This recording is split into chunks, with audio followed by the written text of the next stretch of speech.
Hi കൂട്ടുകാരെ, മാത്സിലെ ഒരു question നമുക്ക് ഇന്ന് നോക്കാം. ക്വസ്റ്റ്യൻ ഇതാണ്: ഒരു ബോക്സ് 99 രൂപയ്ക്ക് വിറ്റപ്പോൾ 10% നഷ്ടം വന്നു. 10% ലാഭം കിട്ടണമെങ്കിൽ എത്ര രൂപയ്ക്ക് ആ ബോക്സ് വിൽക്കണം? അല്ലെ, നഷ്ടം വന്നു എന്ന് പറയാൻ നേരത്തെ നമ്മൾ എന്താണ് 90%-നാണ് വിറ്റത്. എത്ര രൂപയ്ക്ക്? 99 രൂപയ്ക്ക് വിറ്റു. 90% ആണ് എന്ത്? 99.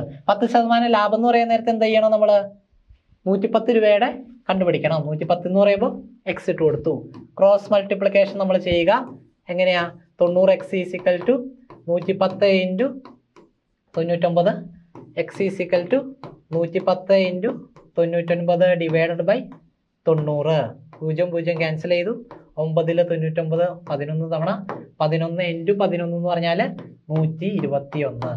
ഓപ്ഷൻ എ ആണ് ശരിയായിട്ടുള്ള ഉത്തരം. ഇനി നിങ്ങളിലേക്കായിട്ടുള്ള ഒരു ക്വസ്റ്റ്യൻ ആണ്.